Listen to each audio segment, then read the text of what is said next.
No fim dos tempos, só há tempo para viver o que te interessa, para secularizar o sagrado e sacralizar o banal.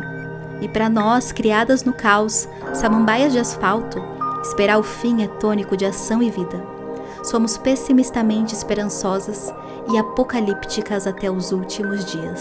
Eu sou Nathalie Neri e esse é o seu novo podcast dominical sobre a vida.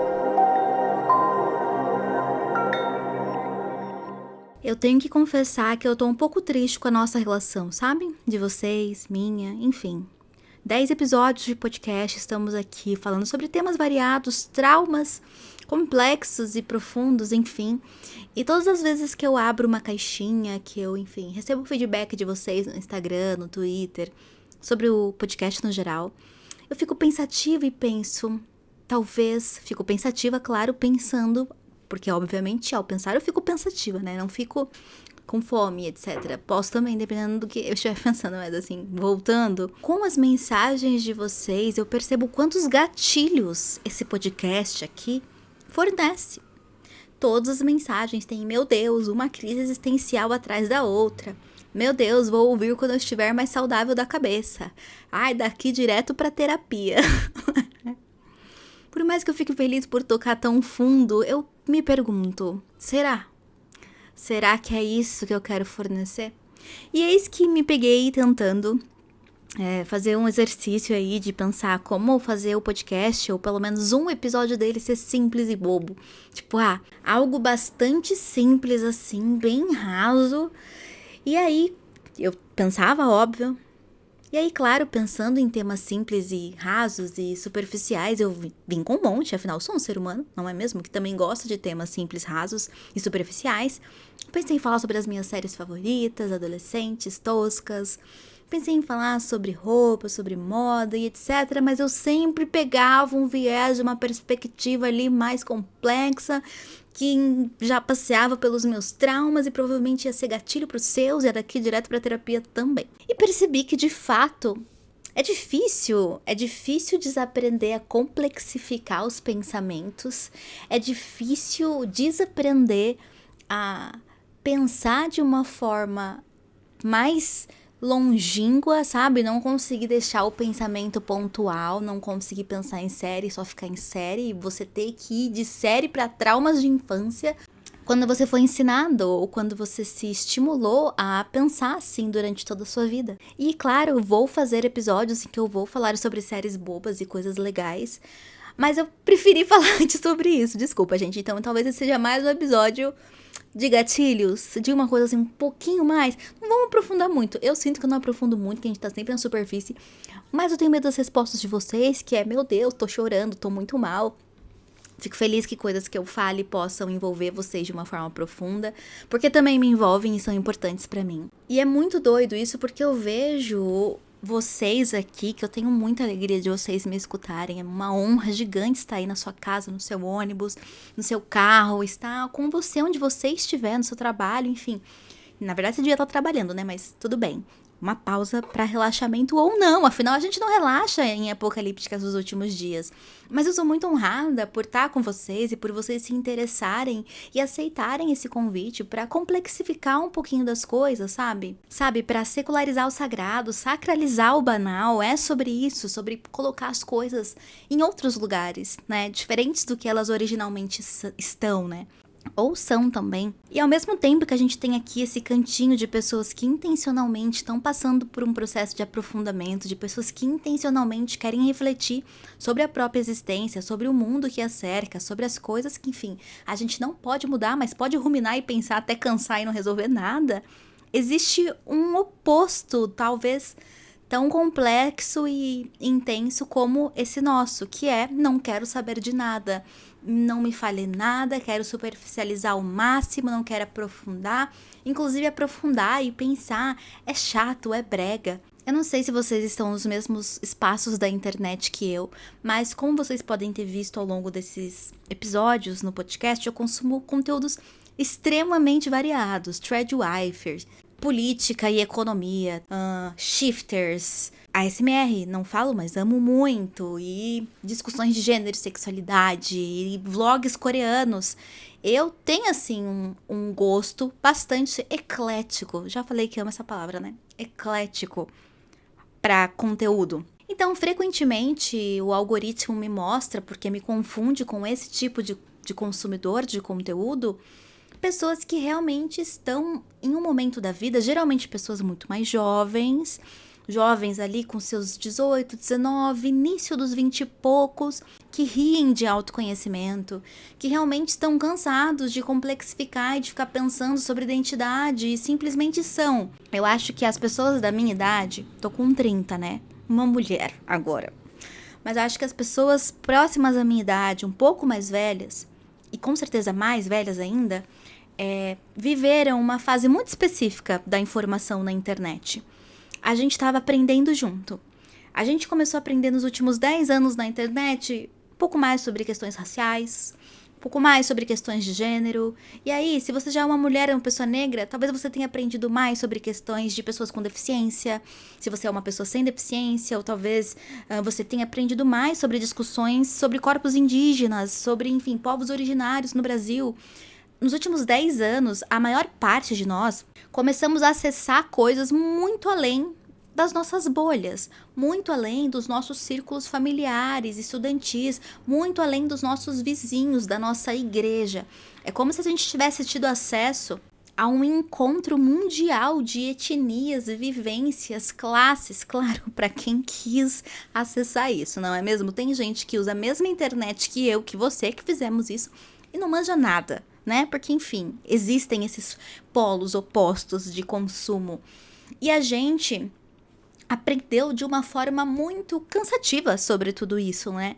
Muito sentindo medo de errar, muito... Eu lembro até hoje, isso é magnífico pra mim, esse é um dos maiores exemplos. Eu lembro até hoje, né, do início das discussões sobre palmitagem, e, enfim, toda a discussão que envolvia a solidão da mulher negra e os primeiros dados, né, vindo a público, não existindo, mas se tornando acessíveis ao grande público no Twitter. E que palmitagem era morte, esses palmitos e não sei o quê. E eu com meu palmito há 10 anos, né, com o Jonas, fiquei, meu Deus, eu vou ser caçada porque eu sou uma palmiteira safada. Mas assim, vivendo, não vou largar o meu amor pra ser aceita pelo Twitter de forma alguma. Mas uma parte de mim ficava, caraca, é isso, palmiteira, meu Deus. Mesmo com outra parte lá falando, não, Nathalie, calma, solidão da mulher negra, não sei o que, você é amada, etc, etc. Enfim, pouco tempo depois, a gente começou a falar muito assim, eu tô falando da minha bolha racializada, tá, gente? Com certeza você teve a sua bolha, seja do que, sei lá, a sua bolha de Bitcoin. Se você, não vamos falar de identidade, a sua bolha de culinária, que começou a falar, a gente tem que parar de falar em francês, somos decoloniais, não é, como é que é? Tipo, sei lá, viva a culinária brasileira, eu faço culinária brasileira, e aí vem outro, não, mas brasileira é genérico, nós não podemos falar sobre culinária brasileira, são brasilidades, é culinária de cada estado e etc, e aí, enfim. Cada uma das bolhas específicas na internet que a gente participou, observou de longe, teve fases. Eu passei por essa intensa fase da palmitagem, que fui afetada, afinal, palmiteira. Logo depois passei pela fase, né, que também criei, também estive presente lá, da discussão sobre colorismo, discutindo colorismo, pessoas sem consciência de que eram negras, pessoas sem consciência do privilégio que tinham por serem mais miscigenadas, pessoas retintas, pessoas brancas usando trança, todo esse caos online, que ainda existe, mas, gente, há uns 5 anos atrás, a coisa era assim, matar ou morrer, sério. Inclusive, assim, um comentário assim, quem viu tava, e eu acho que é maravilhoso o podcast que dá pra falar isso, né? Jamais falaria isso num vídeo, eu traria isso à tona, mas há uns anos atrás, teve uma super polêmica com uma menina que ela tinha um black azul gigante. Meu, saiu em TV, assim, eu acho, na época. Ela tinha um black azul, ela sofreu racismo, ela postou sobre o black azul, ela bombou, ela começou a ter muita visualização. E aí começaram a achar várias fotos dela, de como ela passava gel pra deixar o black dela grande, porque na verdade era cacheado. E aí começaram a pegar foto dos pais, fazer aquela tour, né? E aí, enfim, nessa briga, eu não tava nem aí pra nada, porque, enfim, eu sempre soube que raça é um assunto muito complexo no Brasil. E que uma pessoa pode ser negra no sul e não vai ser negra no nordeste. Então, assim, óbvio que existem pessoas inquestionavelmente negras e que vão ser negras em todas as partes, mas no Brasil especificamente existe isso aí, essa regionalidade, essa experiência racializada que é mais complexa mesmo, entendeu? E você pode ser uma pessoa, enfim, que durante a infância teve experiências racializadas, porque pegava um sol do caralho, e aí você cresceu, alisou o cabelo, não tem traços negroides, então você começa a experimentar a vida como uma pessoa branca. Enfim, gente, são muitas questões mesmo. E voltando pra fofoca, essa garota, ela bombava, né, no Tumblr, gente, era Tumblr. Pra vocês verem como isso é antigo. Não sei se era só Tumblr, Instagram também. Ela participou de clipes, de rappers e pessoas, enfim, ela começou a ficar muito hypada. E as pessoas xingavam muito ela, eu não lembro o nome dela, não sei, eu só vi as fofocas por cima nos grupos do Facebook, nos grupos de transição capilar, meninas. Eu tava, e lá que o bagulho pegava fogo. E aí, um dia, bateram nessa menina, gente. Dizem as más línguas que bateram nessa menina numa festa lá no Rio, porque estavam cansados dela se fingir de preta. Mas dizem outras línguas que foi porque também, enfim, ela arrumou briga com alguém, etc. Então, assim, seja como for, até a briga se tornou pública, dada a influência dela na internet, o fato dela ser ou não negra. E muita gente no tribunal online, porque é isso, a gente tem pessoas complexas e chatas em todas as comunidades. Começaram a falar se ela merecia ou não, e eu achei aquilo assim, o fim. Então, pra gente que aprendeu nesse ambiente insalubre, em que você tinha medo, talvez, para uma pessoa mais miscigenada, de questionar a sua negritude em público e talvez terminar sendo julgada no Twitter. Não que isso é isso. A gente tem um Matheus do BBB fraudando cotas raciais. Então não é como se, para defender, né, o Black Twitter, não é como se fosse infundado esse ódio de pessoas brancas tentando se privilegiar de ações afirmativas ou de espaços de destaque em clipes de pessoas famosas, entendeu? Fingindo ser negras, mas esse caso do Matheus é... Ai, gente, que ódio que me dá, sério, eu dou risada porque... Ai, gente, um branco daqueles, gente, um branco sulista daqueles. Ah, vai cagar, né, pelo amor de Deus. Enfim, tudo isso pra dizer que pra nós, que crescemos nesse ambiente insalubre de educação...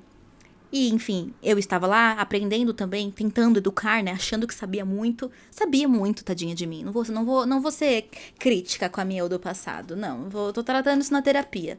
Eu tava bem, eu estudava bastante, eu era uma menina esforçada. Sei que fiz conteúdos relevantes, mas eu também tava no caos, gente. Eu também tava com medo de ser apontada de palmiteira de verdade. Não que as pessoas não me apontassem, mas eu tava com medo da coisa ficar séria, entendeu? De tipo, meu Deus... Enfim, passei também por várias pessoas me apontando de branca, gente. Foi um surto, assim, internet, né? E aí, eu sinto que pra gente, a gente fala e a gente vive e a gente leva essas discussões políticas e sociais muito a ferro e fogo, sabe? A gente não erra, a gente se corrige, a gente... Hoje, talvez não todos nós, mas... Eu corrijo menos as pessoas, mas eu geralmente corrigia bastante as pessoas que eu gostava, assim, porque eu não queria que elas falassem bosta. Hoje depende da pessoa, do contexto, se cabe uma intimidade, uma questão, ai, não fala, talvez fala de outro jeito. Ai, já pensou que, ai, mas tem momentos que não, e antes eu era sempre, sabe? Eu sinto que é isso, a gente aprendeu com muito afinco, vocês provavelmente tiveram que ver vários vídeos meus sobre questão racial, discussão de gênero, porque tava com medo de falar bosta, assim como eu também tive que assistir vários vídeos sobre maternidade, porque chamei uma mãe solo de mãe solteira e não entendi as discussões que envolviam a terminologia mãe solo, entendi que, então essa é outra discussão sobre outra comunidade, etc. Então a gente viveu num ambiente de extrema abundância de informação e da necessidade de buscar essa informação e reproduzi-la da maneira correta. E eu sinto que, justamente por isso, por conta desse trabalho árduo de educação, ensino e aprendizagem, de acusação também, perseguição e cancelamento, que todos nós vivemos, sofremos e, com certeza, criamos, né? Fizemos, apontamos. A geração mais jovem, essa galera de 18, 20 e poucos anos, já tem isso na ponta da língua. Eles não chegaram a aprender errado, entendeu? Se tava na internet, eles aprenderam certo. Você que tem essa idade, 18, 19, 17, que eu sei que tem um povo mais Gen Z, início ali Gen Z que me assiste. Eu preciso muito que vocês me falem como é que foi esse processo pra vocês. Me fala lá no Instagram, manda uma mensagem, uma DM pra mim, comenta no post sobre o episódio, eu vou adorar, de verdade, eu preciso muito dessa pesquisa, dessa informação empírica, entendeu? Porque eu vejo que pra vocês as coisas já estavam mais prontas, elas eram até óbvias, porque você via aquele monte de gente barbada no Twitter xingando um outro, gritando um com o outro, entendeu? Você já nasce sabendo o que é a instituição Black Twitter. Você já nasce na internet contextualizado. A gente não, a gente percebe a instituição Black Twitter enquanto faz parte. E enquanto percebe que faz parte, não quer mais fazer parte. E as pessoas seguem insistindo que você faz parte. Eu falo, não, eu sou mais parte. Não, mas você faz, porque você é negro e você está no Twitter e você faz parte do Black Twitter. Então, de repente, para essa geração, foi mais fácil lidar com essas informações, sabe? E hoje, talvez por isso, e daí a minha suposição desses lados opostos, essas pessoas mais jovens que passaram por esses processos de aprendizado sobre discussões políticas e sociais de uma forma mais natural, liguem menos para isso. E por isso levem a vida mais numa boa do que a gente cabeçudo que tinha medo de falar alguma bosta em algum encontro com amigos ou, no meu caso, em alguma palestra, sei lá, enfim. E aí, radicalizando, eu encontro pessoas que realmente banalizam essas discussões. Não a ponto de serem racistas, misóginos, homofóbicos, não. Pessoas negras, pessoas LGBTs que riem disso. Tava falando sobre a era do colorismo, né? A season colorismo no Twitter. E é isso, gente. Eu lembro quando o Afrobege era assim, xingamento. Hoje em dia, bandeira. É tipo, somos Afrobege. Ah, a gente que é Afrobege. Hoje em dia, Afrobege é identidade. E a Afrobege começou como xingamento. Olha a complexificação disso. Na verdade, olha a simplificação disso. Hoje em dia, Sleep Mummy não tem medo de falar que vai fazer pardo. Não tem medo de falar que quer o branquinho. Isso é doido, gente. E isso é uma evolução e é um processo de simplificação dessas discussões que antes eram complexas e doloridas para as palmiteiras. Que olha, ela é minha urina, aquelas... Tô zoando, gente, eu tô zoando. Olha o medo, entendeu? Olha o medo de ser cancelada. Hoje, enquanto o Sleep Mummy fala que vai fazer pardos, entendeu? Pra começar, que eu nem reproduzo com o Jonas, mas faríamos pardos. Na verdade, branco, porque eu já sou afrobege, tá entendendo? Se eu fosse engravidar e ter um filho do Jonas, eu ia ter uma criança branca. E ia amar, do jeito que vier. Só não venha hétero, que aí ia doer pra mim. Na verdade, pode vir hétero, mas aí que venha uma coisa... Vou calar minha boca, né, gente? Vamos calar a boca, porque é isso, né? Vocês sabem a geração que eu faço parte. Os medos que eu alimento no meu coração. Seja como for, eu vejo essa parte da internet, essa galera, muito mais solta, rindo, falando das coisas e às vezes não se importando por não saber um monte de termo. Não se importando por não saber um monte de conceito. E eu penso, queria ser assim, puxa... Claro que eu sei que eu não posso ser assim, porque eu fui uma das pessoas que tava lá batendo na cabeça de todos vocês, dizendo que vocês tinham que falar certo. Óbvio, a gente sabe. Mas recentemente eu tive uma experiência, assim, bem complexa. Durante a pandemia, enfim, antes da pandemia, na verdade, um contexto, né? Eu gosto muito de fazer curso. Eu passei a minha vida inteira procurando curso, já fiz curso de tudo quanto é coisa que você possa imaginar, em tudo quanto é área. Tinha um curso gratuito na minha cidade, eu fazia. Eu sempre acreditei na educação, eu sempre tive professores muito legais que me incentivaram a estudar. Então, pra mim, a intelectualidade e a autoestima intelectual foi a minha primeira forma de autoestima, assim. Foi a primeira coisa que foi importante e positiva sobre mim, fora isso eu odiava tudo sobre mim. Então, a educação sempre foi muito importante pra mim. Fiz muitos cursos, passei a minha vida fazendo cursos. Se eu terminei ou não, não importa, não é mesmo? Terminei alguns, a maior parte não, porque é isso, eu sou muito boa também em fazer várias coisas pela metade, mas aí aprendo o suficiente quando sinto que aquilo me abriu novos horizontes, tá na hora de ir embora. Enfim, eu com esse contexto durante a pandemia, exausta, ansiedade social, pânico, Bolsonaro destruindo o mundo, matando pessoas, a gente vendo famílias morrendo, a gente com medo pelos nossos, a gente com medo pela gente.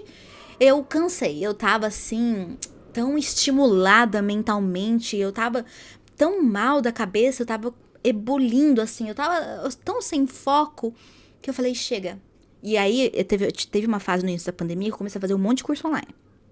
Né? Como eu disse no episódio passado, um monte de gente começou a fazer yoga, um monte de gente começou a fazer treino 5 da manhã nos stories, um monte de gente começou a fazer tudo, meditação, eu comecei a fazer curso online. Eu entrei naquela, como que chama mesmo? Esqueci o nome. Ah, é um site que tem um monte de mini curso. Eu acho que é... Ai, eu esqueci. Sempre tem... Esqueci, gente. É um site com um monte de mini curso. Gente, eu comprei curso. Eu comprei curso, pra vocês terem ideia, de papiro. Como fazer papiro, como fazer papel, como se fazia na antiguidade. Então, eu sei como fazer papiro, meninas, com fibras vegetais, sim. Já fiz? Não. Não fiz. Mas por que eu ia fazer só um curso de reciclagem de papel? Pra lembrar como é que eu fazia na quinta série? Não, vou fazer um curso de papiro. Enfim, seja como for, eu decidi nesse momento de caos que todos passávamos que eu ia abrir mão. Gente, eu falo, chega que eu quero ser burra. Eu quero ser burra, eu não aguento mais pensar. Eu não aguento mais aprender, eu não aguento mais me informar. Eu podia só ter fechado as minhas redes sociais, né, gente? Mas não. Eu quis tirar um ano sabático do pensamento. Eu quis me transformar em alguém superficial. Eu falei, eu não quero pensar. Eu não quero aprofundar. Eu não quero aprender. Eu não quero ensinar. Foi uma época também bem complicada nos meus conteúdos. Não sei se foi a época que eu comecei a jogar The Sims no YouTube. Enfim, acho que não. Acho que isso foi depois. Foi resultado. Acho que um dos maiores resultados desse meu ano sabático como burra é que eu aprendi a levar a vida muito mais leve. Mas enfim, até fiz um vídeo sobre isso, sobre autoestima intelectual no meu canal e tal. Enfim, nossa, eu falo muito, enfim, né? A gente vai descobrindo muitos vícios de linguagem quando a gente se escuta. E não que eu me escute, eu acho que eu escuto meio podcast, um meio no final depois, eu não consigo me escutar por muito tempo. Dramas de quem se ouve há 10 anos, né? Enfim, novamente. Depois desse um ano como burra, eu realmente me tornei. Olha só, que coincidência. Eu achei que era impossível. Eu achei que realmente era impossível eu parar de conseguir pensar. Eu sempre fui muito boa em resolver problemas. Eu sempre fui muito boa em encontrar soluções criativas, por mais que elas ficassem no campo das ideias. Eu sou muito boa em resolver a vida dos outros. A minha é um pouco mais complexo. Mas eu digo que a minha linguagem do amor é atos de serviços empresariais. Eu adoro resolver a carreira das pessoas, tipo... sei lá, quero fazer uma mudança de emprego, eu te ajudo na transição. A gente vai fazer assim, assim, assado. Porque, enfim, taurina é muito material, né? E, enfim, muito trabalhadora. Sou uma mulher esforçada, que pensa muito sobre o trabalho. Penso demais. Poderia fazer mais, mas passo mais tempo pensando. Esse podcast demorou meses pra sair do papel, porque eu estava pensando. Então, essa é uma habilidade minha. Eu me considero uma pessoa extremamente... resolutível, eu gosto de resolver. Eu não me venha falar ai, Nathalie, tô com um problema. Eu não vou ouvir, eu vou resolver o seu problema. Não quer me ajuda pra resolver, então não deveria nem ter falado, entendeu? Essa é a minha energia no geral. Não pediu, não gostou, não importa. Não vai fazer, não importa. Quando a pessoa não segue o conselho, tem uma parte do meu ego ferido ali que fica triste? Tem, não vou mentir, né? Não deveria, porque a gente tem que dar sem esperar de volta, né? Mas vai falar isso, né, pro meu inconsciente. E pros meus traumas infantis. Enfim, devia ter me tornado uma psicóloga. Que também ia ficar puta se os meus analisados não, que aí seria analista. Se os meus pacientes, psicólogo tem paciente? Interagentes, que é como a gente fala na aromaterapia. Não sei, gente, se as pessoas que eu atendesse também não seguissem meu conselho, eu ia ficar muito triste. E pra começar, eu nem poderia dar conselho, né, então, enfim, eu não sei, eu deveria ser pastora, né? Pastor pode se intrometer na vida dos outros, que é uma beleza, meu Deus, decide tudo. Pastor, vou casar, não vai, ora mais. Ia ser bom, né? Eu com as minhas habilidades intelectuais, resolutivas, racionais, analíticas para problemas humanos, não para problemas matemáticos, claro, porque eu sou de humanas, sei lidar com o ser humano, inclusive formada em ciências sociais, um dos cursos que, eu terminei depois de 9 anos, mas terminei. Me vi sem nada, gente. Eu fiquei burra, real. Eu perdi a capacidade criativa de resolver problemas na minha vida e na vida dos outros. Eu falei, caraca, durante esses meses que eu passei maratonando Diário de um Vampiro pela 10ª vez, Glee pela 15ª vez e jogando Zelda, eu realmente devo ter perdido algumas sinapses mentais. Eu realmente devo ter deixado de fazer algumas conexões, deixado de exercitar o meu cérebro a ponto de não conseguir pensar. Vocês sabem que eu falo muito e eu poderia falar muito mais, e por isso que eu sinto que eu não consigo fazer podcasts e até vídeos tão superficiais quando eu tenho que falar por um tempo mais longo, Porque quando a gente aprofunda mesmo. Quando você precisa falar mais tempo, você vai entrando em camadas, em camadas, em camadas. O pensamento é isso. Você tá falando de uma coisa, depois de repente você já tá em outra muito próxima e volta, etc. E eu percebi nesse meu ano sabático como burra que eu não conseguia mais fazer conteúdo longo pro meu canal. Eu não conseguia, gente, eu não tinha o que falar. Vocês têm ideia? Eu não conseguia fazer ligações assim neurais. A ideia, ela não ia. Eu pensava em batata. E era isso, batata. Batata pura e simples. Eu não complexificava a batata, o símbolo da batata na história, a importância afetiva da batata, o porquê da existência da batata, porque a paixão nacional da batata, porque a ridicularização da batata como um acompanhamento, não como prato principal, como um acompanhamento, não como uma mistura. Tá? A valorização da proteína em uma sociedade carnista que faz com que a batata, 1001 utilidades, seja inferiorizada. Vocês entendem? Era só batata. E meus amigos, eu digo a vocês que por mais que a gente não queira pensar, por mais que a gente não queira refletir sobre as nossas realidades, por mais que pareça ruim ir para sua psicóloga, falar sobre seus problemas e ela te obrigar a pensar neles e você ficar exausto e triste, pensar, eu queria só viver. É essa capacidade reflexiva que te dá ferramentas para viver a sua vida. Por mais que os seus pensamentos repetitivos, profundos, chatos, extremamente ansiosos te levem para lugar nenhum, é essa capacidade reflexiva que vai te dar condições de resolver problemas na vida, de imaginar resoluções. E eu tô falando aqui de uma forma extremamente utilitarista, tá? Eu tô falando sobre capitalismo, vocês estão vendo, né? Que eu tô sendo bem taurina. Eu tô falando sobre um ano que eu tirei de burra e eu não ter conseguido trabalhar direito depois, porque eu vi que tava... Eu deixei de exercitar a minha mente, a minha capacidade de fazer associações. Mas isso pode servir para outras coisas menos monetárias e utilitárias, como a sua capacidade de sonhar. A imaginação ativa, você conseguir visualizar situações, você conseguir refletir sobre o que existe e imaginar o que pode vir, é fundamental para viver. A intuição... Enfim, existem várias discussões sobre o que é intuição. Existe toda uma pegada às vezes mais mística de, oh meu Deus, intuitiva, meu terceiro olho, recebo coisas do universo que são canalizadas em mim, religiosos, meus guias que sopram nas minhas orelhas e isso vem como intuição. E também até, é claro, psicológica, que é de fato, a linguagem inconsciente fala independentemente da sua consciência saber ou não.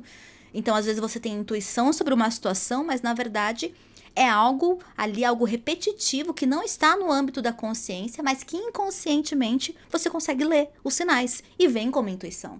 Então até os processos intuitivos, reflexivos, imaginativos, para você saber lidar com situações, para você saber encarar o mundo, exigem o exercício do pensamento. E não é o pensamento acadêmico, porque é isso, eu mal termino os cursos que eu faço. Não é sobre buscar também cursos, mas é sobre você ter a capacidade de pensar sobre si, de pensar sobre o outro, por mais que isso canse. E muitas vezes, como realmente é cansativo, e você às vezes chega no final do seu dia com a cabeça fervendo e não sabe porque você tem tanto sono, se você passou o dia no sofá, sabe? Pensando, ruminando e ruminando. Claro que existe um parênteses aí que ansiedade é outra coisa, sabe? Tipo, eu também tenho ansiedade e eu sei que a maior parte desses meus pensamentos repetitivos e quando eles se tornam intrusivos e negativos, quando eu só consigo ver o pior dos cenários, aí é ansiedade, aí é um desbalanço químico no seu cérebro que precisa ser olhado com carinho, tá bom? E cuidado com especialistas, médicos, enfim. Mas existe também a possibilidade de você só ruminar, pensar e não necessariamente ver só, enfim, as piores possibilidades desse pensamento, que eu acho que aí é um pensamento repetitivo, mas não repetitivo no sentido negativo da ansiedade, sabe? E se a gente for pensar, que eu tinha vários comentários no meu canal e foi muito difícil superar eles, quando eu tava triste, que eu lia: nossa, Nathalie, tudo você faz virar uma grande coisa. Meu Deus, calma. Né, eu lembro uma vez que eu fiz um vídeo sobre transição capilar. Aí eu fico super profundinha no vídeo de, ai meu Deus, isso simboliza a relação que eu tinha com o meu eu. E aí eu recebi um comentário tão, ai menina, é só cabelo. E eu fiquei, nossa, puta que pariu. Não errou, é só cabelo. E às vezes existem momentos em que precisa ser só cabelo. Quando não tem pra quê tá ali ruminando, é só cabelo. Mas ao mesmo tempo, é o processo de você ruminar sobre algo que te dá acesso a quem você é, aos seus medos, às suas inseguranças. E eu acho que quanto mais você pensa, quanto mais você sabe sobre si, mais cuidadoso você é consigo no mundo, principalmente. Eu, hoje em dia, acho que vivo muito bem porque eu comecei a questionar tudo que eu faço. Isso não é muito bom, mas se você for pensar, eu não consigo chegar e falar: eu sou só isso. Ai, eu não alimento pensamentos absolutos sobre a minha pessoa. Porque eu já fui de um jeito, eu me vi mudar, eu entendi por que eu mudei e eu vi que eu posso mudar de novo. Então, geralmente, eu sou bem relativa sobre quem eu sou, né? Então, eu sou uma pessoa que gosta de estudar porque isso me ajuda em várias coisas. Ao mesmo tempo, eu sou uma pessoa bastante resolutiva, mas pode ser que amanhã eu não seja mais. Afinal, eu realmente, no momento da minha vida, quis tirar o ano sabático como burra, porque eu estava cansada de ser como eu era, de pensar, eu estava cansada de ficar só na cabeça. Inclusive, eu indico, se você for muito como eu, que você precisa descer, né, a energia. Isso a Fabiana Marta, que enfim, uma grande amiga, era uma terapeuta foda que me atendeu por muito tempo, sempre falava: Nathalie, você precisa sair da cabeça, desce pro corpo, você tem corpo. Eu ficava: ai meu Deus, eu não tenho corpo, eu só tenho cabeça, porque eu só pensava. Então, vai fazer um exercício físico, entendeu? Vai fazer um esporte, vai tirar essa energia pulsando na tua mente que você não faz nada com ela. Enfim, fecha parênteses, um conselho que eu recebi, fecha parênteses. Mas de fato, eu comecei a não me ver tão absoluta, sabe? E por mais que isso te deixe insegura, é o que eu falei no episódio Ficha de Inscrição. Eu tenho muita dificuldade de me definir, de, eu sou cool, eu sou legal, eu sou isso, eu sou aquilo.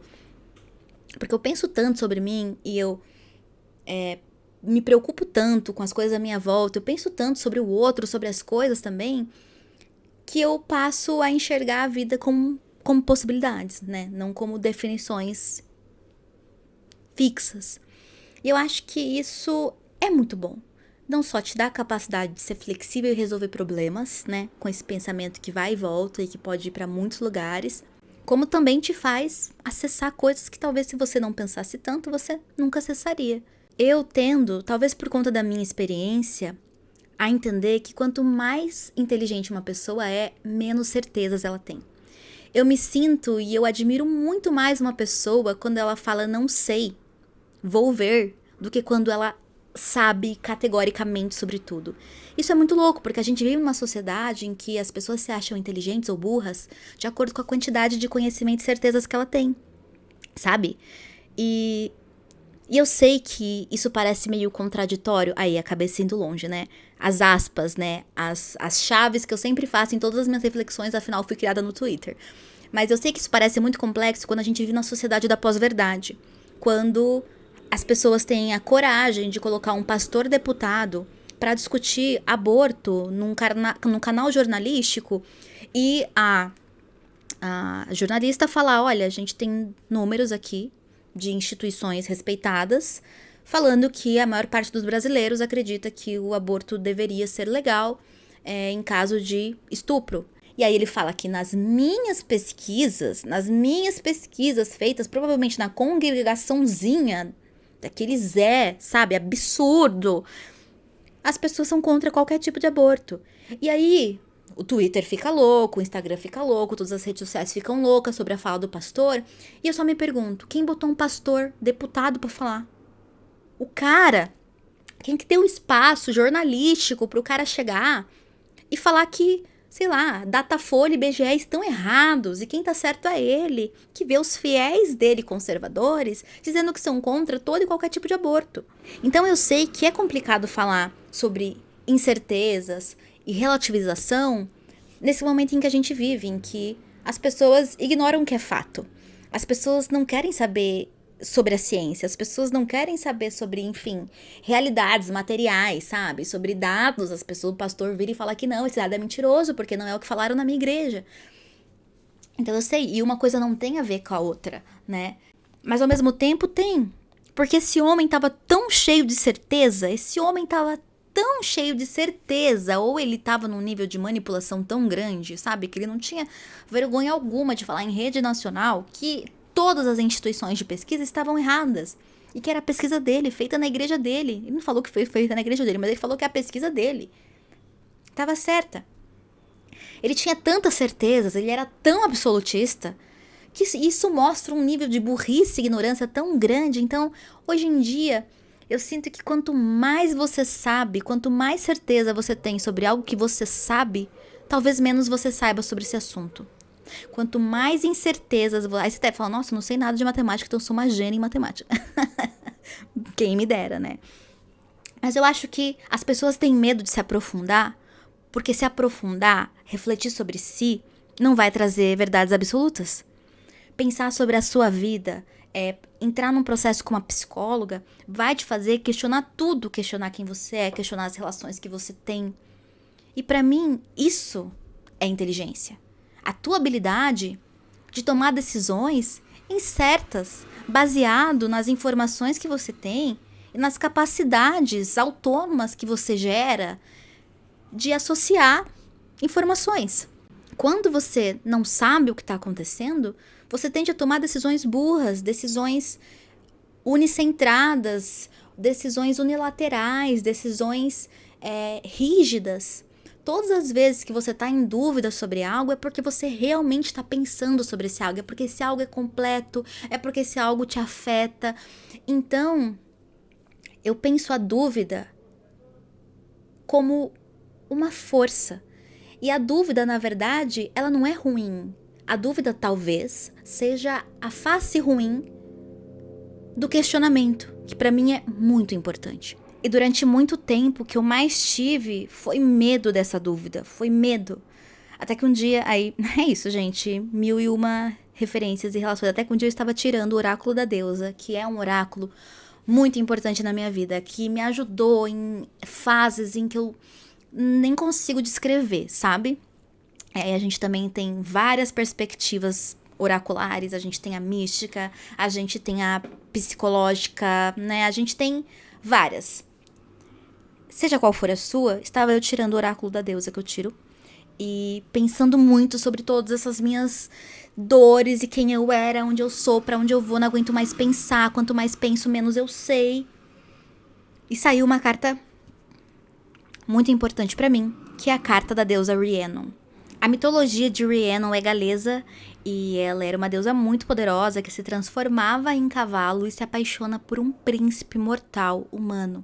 Vai até ele, vive na terra, tem um filho dele e esse filho desaparece logo após o nascimento, acaba sendo raptado. Dada a negligência, né, das pessoas que deveriam cuidar do filho de Rhiannon, lá, a grande rainha casada com esse novo rei, etc., as responsáveis, que sabiam que o bebê tinha sido raptado, pegam tripas e sangue de animal e passam na boca de Rhiannon. E dizem, na manhã seguinte, que, na verdade, a criança foi comida pela deusa.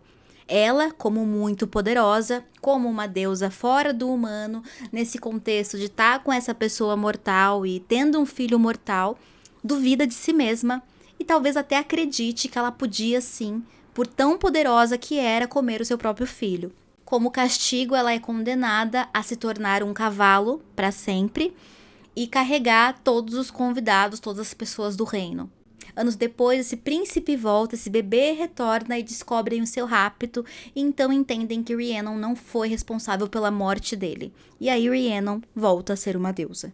E essa carta, nesse oráculo, falava muito sobre outras coisas, enfim, sobre não duvidar de si mesma, etc.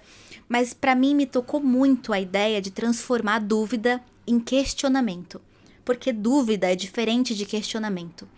A gente sim tem que duvidar das coisas, mas só duvidar não te leva a nada. E questionar acaba sendo uma poderosa arma de autoconhecimento, de resolução. Todas as vezes que você tiver dúvida, todas as vezes que você achar que você é tão poderosa que você poderia ter comido um bebê, afinal, Você não sabe quem é você? Você se questione. Você questione as suas possibilidades, onde você estava. Você questione se, enfim, isso foi feito antes. Quem estava responsável pela criança que foi comida, teoricamente, supostamente comida. Que foi o que Rihanna não fez. Ela só aceitou a dúvida. Ela só foi absoluta. Ela aceitou uma verdade entregue a ela e por não se conhecer, na verdade, por saber que o poder dela estava para além do controle dela, pois ela era muito poderosa lidando com mortais, ela sim poderia ter comido o próprio bebê. Então, por mais que o processo de autorreflexão, de autoobservação, de observação do outro, do mundo, da vida, por mais que as crises existenciais sejam profundas, chatas, por mais que a terapia seja difícil, com certeza vai ser isso que vai te fazer questionar que você não é capaz de comer o seu bebê. E vai te impedir de passar a vida pagando por algo que você não fez. Porque você se conhece o suficiente, mesmo que esse conhecimento só te gere outros e outros e outros questionamentos. Eu tenho convicções, eu tenho, enfim, espinhas dorsais muito claras do que eu acredito na minha vida, do que eu quero pra mim, do que eu acredito ser certo no mundo. Eu tenho moral, eu tenho éticas definidas e eu questiono o tempo inteiro. E é extremamente cansativo, mas é esse processo cansativo que te dá possibilidades de conexão com o mundo. Parar de pensar me fez perder a capacidade de resolver problemas, de ser criativa. E eu realmente achei que tirar um ano sabático para ser burra ia me fazer parar de questionar as coisas, porque questionar as coisas era burrice. Que eu tinha que parar de ler, eu tinha que ter decisões e posicionamentos fixos, que eu devia ter mais certezas. E na verdade descobri que era não saber, era questionar, era buscar cada vez mais e me aprofundar, que na minha concepção me transformava em uma pessoa inteligente. Então, se não ter certeza te faz burra, burra is the new black. Então, eu convido vocês, gente, para entrar de cabeça nas crises existenciais, para abraçar esse corpo e essa mente que existe no tempo presente, com os problemas cotidianos, com as discussões seculares que demoram e levam séculos para se resolver. Convido vocês a abraçarem os maiores medos, os maiores incômodos, as maiores alegrias e felicidades, a não terem medo de olhar para si, a não ter medo de olhar para as sombras, a não ter medo de olhar para o outro, de questionar o outro, a não ter medo de ter medo. Valorize a sua inteligência, valorize as suas incertezas, valorize os seus aprendizados, os seus aprofundamentos, porque você sabe que você não comeu o seu bebê. E agora eu não quero falar sobre as minhas dúvidas e questionamentos, eu quero falar sobre os de vocês, como confessionário. Pega seu tercinho, sua japamala, a confissão de hoje é da Lelê, abre aspas. Olá, Nathalie, primeiramente parabéns pelo podcast, ouço cada episódio e me sinto tão abraçada, te ouviria por horas. Minha confissão é sobre como é difícil criar conexões. Parece que desde a pandemia existe um contrato social silencioso da superficialidade. Você conhece e conversa com as pessoas do dia a dia, mas não sente que conhece elas ou que elas te conhecem. Parece tudo mais individualista. Sou super a favor da linha de pensamento de focar em você e ter relações que te façam bem.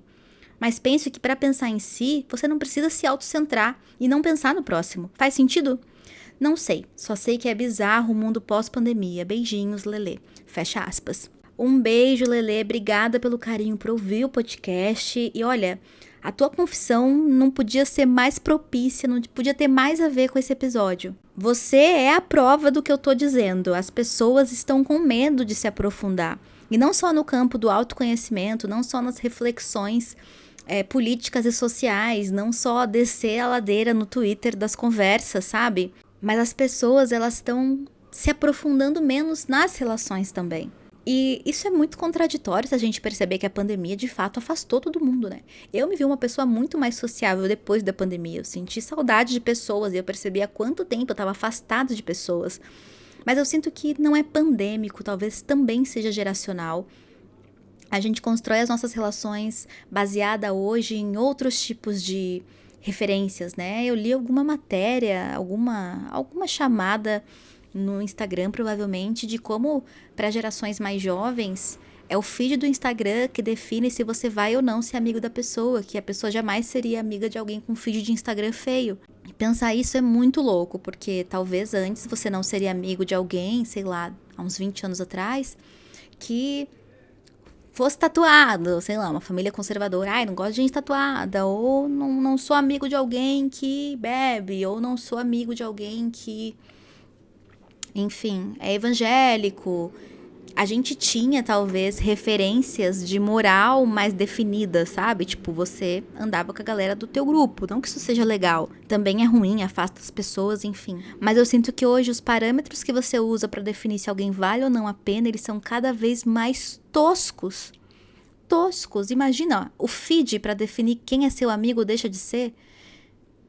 Então eu acho que as pessoas não se aproximam porque elas não se dão oportunidade disso, sabe? E em amizades, no seu caso, mas com certeza em relacionamentos. Se você pode definir em uma leitura do perfil da pessoa, vendo 3 posts que ela fez sobre o governo Bolsonaro, se você quer ou não se relacionar com ela, pra que se aprofundar?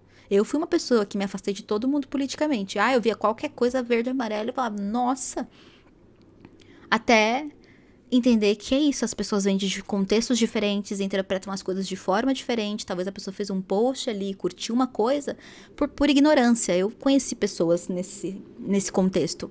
Então eu, Nathalie, acredito que hoje a gente tem acesso a tantas partes desses outros e partes completamente descoladas da realidade dessa pessoa, que fica muito mais fácil, antes de conhecer, você escolher se vale a pena ou não. E aí as relações são extremamente superficiais. E quando você decide conhecer, você não precisa conhecer tão a fundo. Tudo que você precisa tá nos stories, no Instagram. E sim, a gente tá cada vez mais individualista, cada vez mais sozinho, né?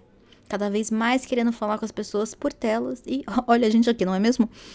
É um problema do qual todos nós fazemos parte de um jeito ou de outro. Difícil lidar. Mas sim, faz sentido e eu concordo contigo. Não que eu seja muito diferente disso, eu também sinto que eu tenho muita dificuldade em aprofundar relações. Mas isso bem antes da pandemia, infelizmente. Traumas de infância, etc. Outro dia a gente fala sobre isso.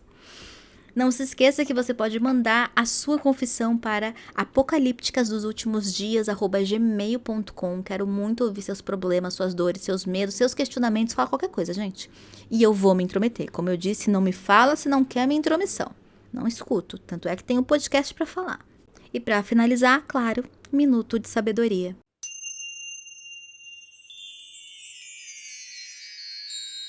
Quem sabe muito, na verdade, sabe nada. Questionar tudo e todos ao seu redor é o que mantém a vida viva, ativada, crescente, florescente. É o que faz você criar, imaginar, o que faz você transformar a sua realidade. Verdades absolutas só servem na ciência, e olhe lá. Então vamos aprender a questionar mais, duvidar menos e não ter medo de forma alguma de olhar para dentro. E eu só posso desejar para você uma ótima, profunda, caótica, questionadora jornada de autoconhecimento. Se ignorar as certezas é ser burra, então burra is the new black. Um grande beijo, até o próximo episódio.